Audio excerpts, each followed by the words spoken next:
Hey friends, so today we're going to make a mushroom risotto in my Instant Pot Pro. I've had this for over a year now and I'm absolutely loving this recipe. I make it around every fortnight or so and I wanted to share it with you so you can enjoy it as much as I do. This is my first time filming in this kind of format in my kitchen and making a recipe video. So let's jump into the recipe and this is how you get started.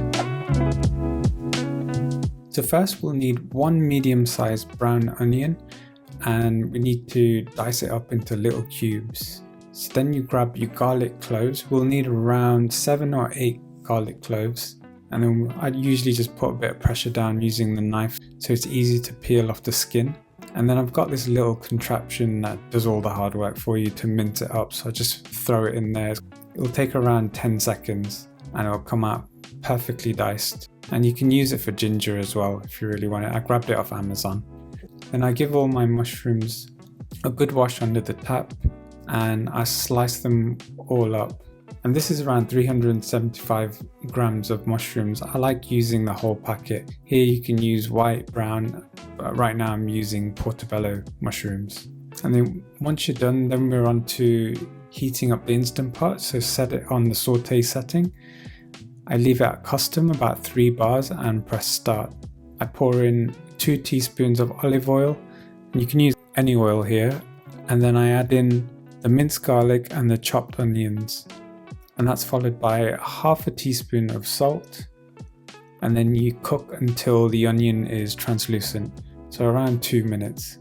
And then you're ready to add the chopped portobello mushrooms, and you cook them for about 3 to 4 minutes, so until the mushrooms have become a little bit golden on the edges. Now for the spice mix, so here I add 1 teaspoon of dried thyme, 1 teaspoon of dried rosemary, a half a teaspoon of sage, a half a teaspoon of onion powder, a good pinch of black pepper, and then going back to the pot, add all your spices in, give it a good mix. And here I'm adding 2 teaspoons of chickpea miso paste to really give it that umami flavor and give it a good stir.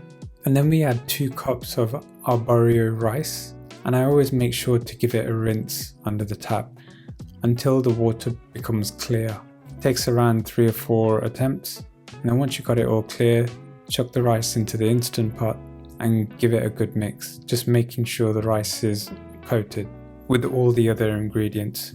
Then add 3 cups of vegetable stock, making sure it covers everything in the pot, and also half a teaspoon of salt. Cancel the saute setting, lock the lid into place, select the pressure cook setting at high pressure and set the cook time for 6 minutes and then press start. Now you can see it takes around 10 minutes for the preheating stage, and then the cooking stage is the 6-minute setting that you entered. And then once the cooking cycle is done, carefully set the pressure release knob from sealing to venting to quick release, and then you'll see all your steam come out.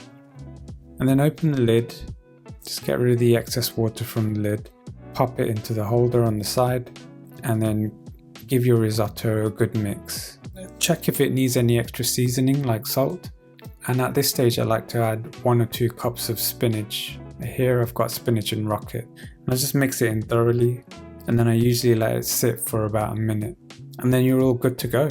And this is a dish that I like to make regularly. It's so easy and so convenient to make, and it usually lasts a couple of nights.